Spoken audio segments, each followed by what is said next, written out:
I am Ashton Dunn, the moderator of this cable program New Ideas. Viewers who regularly watch this program know that we specialize in discussing ideas that are outside the mainstream. Today we are fortunate to have an interesting guest who recently published a book on a new physics theory. The book is titled The Gyroverse, and is available from all booksellers. It is an original physics theory that unifies all physics, and in the author's words, explains many of the anomalies that have stymied the physics community for so long. Let me get right to it, and kick this off with the first question. With all the great minds developing physics, why do we need a new theory? First, Ashton, I want to thank you for having me on. I appreciate this opportunity to present my ideas to your audience. A little over 100 years ago, physics took a very unfortunate turn. It went from being a physical science, as the name implies, where everything was couched in terms of how nature worked, to being mostly mathematical, with almost no regard for how nature behaved. According to the experts, the current physics theories have been through many tests, and each time it reconfirmed the current paradigm. Nothing could be further from the truth.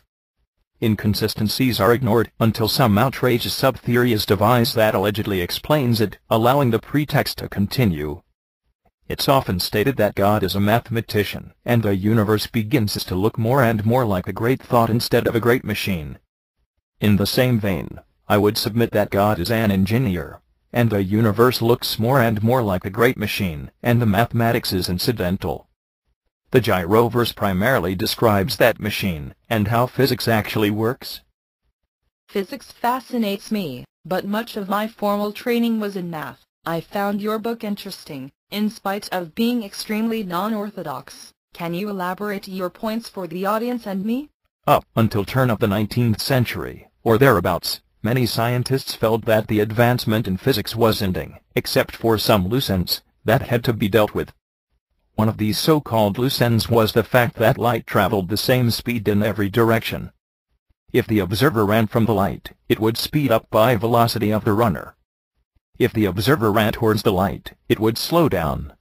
Various theories were suggested to explain this strange quirk of nature, but they were all shown to be wrong.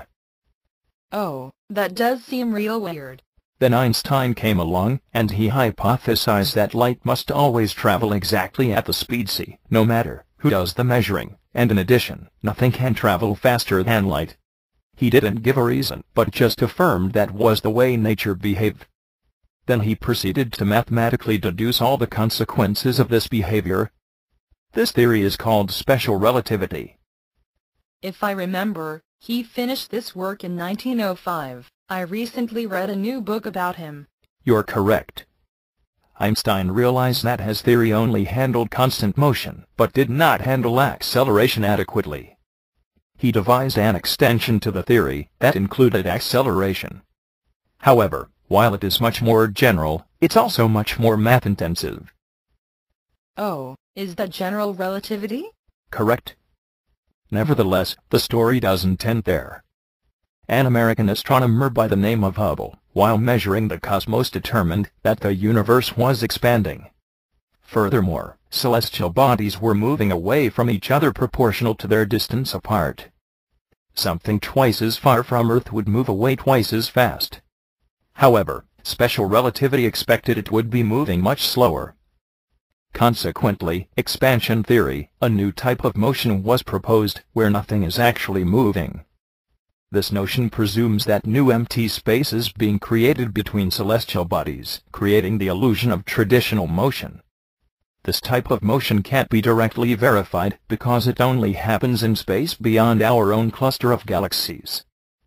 I guess you are implying that when relativity failed, a new mechanism was added to explain the conflict. Are there other examples? Certainly.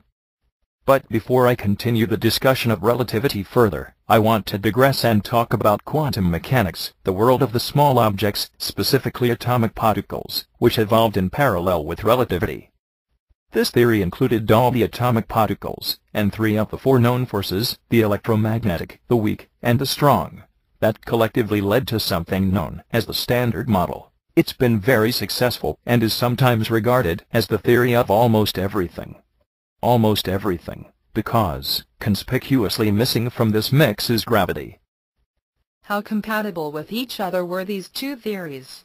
That was the key problem. They were barely compatible. One glaring difference, especially germane to this discussion, is that relativity talks about the combined space-time, whereas quantum mechanics clearly separates space and time.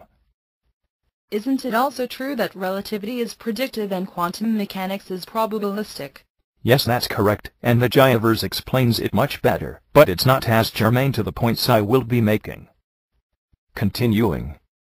Everyone believed that there had to be a single theory that bridged both domains. Einstein in his last 30 years pursued such a theory, but failed. Finally, in the 1980s, string theory, reborn, was expected to replace the standard model, because it includes the force of gravity. While the theory is thought to have promise, it still has not produced its intended result. Recently, it morphed into M-theory, that even adds more complexity. Nevertheless, work on these math-intensive theories continues. Because that includes both relativity and the standard model particles, I suppose it's the super theory you mentioned. Is that the end of the story? Not quite. Simultaneously, with the evolving string theory, several new problems emerged with relativity. Based on the speed that celestial bodies are moving apart, the universe must have been a lot smaller in the beginning. That microscopic beginning is called the Big Bang. Based on that scenario, two dilemmas became apparent, labeled as the flatness and the horizon problems, which general relativity was not able to explain adequately. Oh, would you say more about flatness and horizon problems? Sure. Another term for flatness is Euclidean. According to general relativity, the universe would have had to start out surprisingly flat to still be that way, after 14 billion years. The horizon problem recognizes the fact that radiation coming to us from locations far off in opposite directions should not have been the exact same frequency, since they were never in close enough contact to have influenced each other. Okay, I think I get it. At the beginning of the 1980s, coming to the rescue was the theoretical physicist Alan Guth, who proposed a mechanism that could bridge the inconsistencies by a process called inflation theory. It posits that just prior to the expansion, in a tiny fraction of a second, the universe grew by factors of billions. This explained the inconsistencies, but it was another new math-intensive theory that couldn't be directly observed. You're saying that because inflation happened even before the expansion started, it can't be shown that it actually happened, but only that it could explain the dilemma. Is that today's state of affairs? Almost, but there is one more complication that is even more significant. Everyone expected that the expansion of the universe was slowing down, due to gravity's mutual attraction of all matter. About 10 years ago, two different physics groups showed that stars with known luminosity appeared dimmer than expected. This phenomenon was only consistent with the contention that universe expansion is accelerating. This would imply that universe is filled with some large quantity of dark energy of mysterious character fueling the accelerated expansion. Interesting, but what is your point? The point I was raising is that most literature would suggest that we have two physics theories. However, even though these two theories are barely compatible with each other, they include several sub-theories and a super-theory, trying to fix something that's broken. I suppose you are going to tell me how the Gyroverse theory will fix all that. I'll try. As I have already mentioned, current theory is math-driven, with little regard to how things actually work. The Gyroverse takes the opposite tack. The theory was developed by asking the question, how would this universe have to look and work in order to make everything we know about it appear logical? After some iteration on this theme, the Gyroverse took on its current shape. The universe has two views.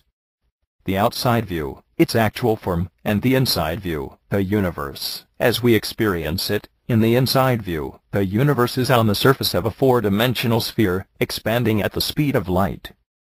While the sphere has 4 space dimensions, the surface of the sphere has 3 dimensions. But, more importantly, the universe is expanding with real motion, negating the need for expansion theory. That's one of those sub-theories that can be removed. Is there more? Good question. Unlike general relativity, the universe would remain flat for all time, not depending on the density or the distribution of matter. In addition, the horizons in all directions are very near each other, the other way around the circumference of the universe. Therefore, it's easy to understand why radiation coming from these opposite directions just after atoms were formed looks the same.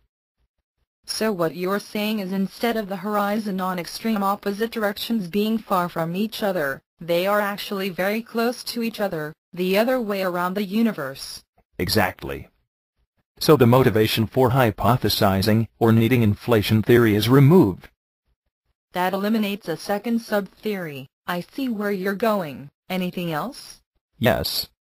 The light coming from distant celestial bodies does not take a straight line path to Earth, but instead follows the contour of the expanding surface. Actually, it's following a spiral path, since the outer shell of the universe is growing over time. The significance is that the path is longer than expected, so the light emanating from distant celestial bodies are dimmer than expected.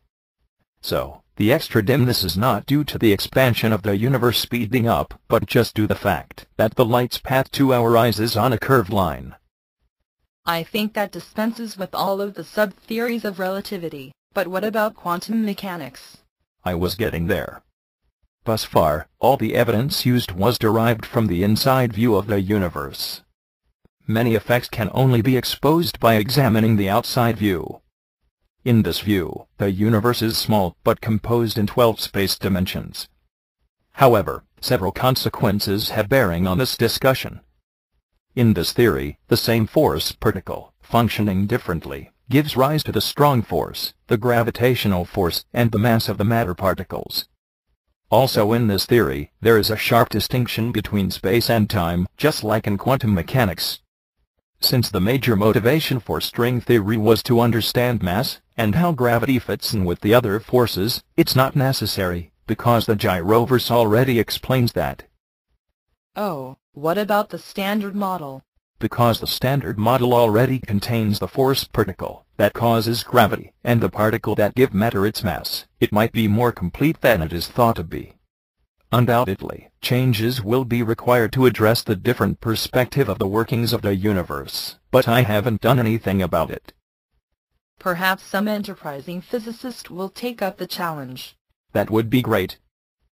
If I understood you correctly, the Gyroverse replaces both flavors of relativity. It dispenses with the need for inflation theory, expansion theory, accelerated expansion theory, and even string theory. You also suspect that it will benefit the standard model, but you haven't investigated it. Did I get that right? Your summary is right on. Good, but is there any experiment that you can propose that can prove this theory? Is there any distinguishing difference that can be tested for? That's a fair question. One such difference is that the energy attributed to matter is actually the kinetic energy of matter in the expanding universe.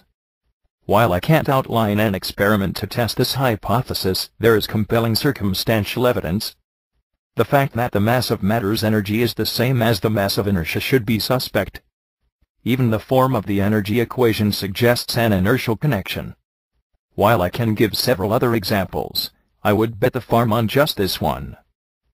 Well, you have at least thrown down the gauntlet, betting everything on this one test. Perhaps some enterprising physicist will take up the gauntlet. Before we end, are there any last words to leave us with? I want to thank you again for giving me this opportunity to present my ideas to you and your audience. I want to leave you with the consideration that the Gyroverse is able to explain much more physics using only a single theory. However, in this short discussion there was only time to skim the surface. I would hope that some of your listeners would read the book and form their own opinion. In closing, I want to thank you, Don, for that informative discussion.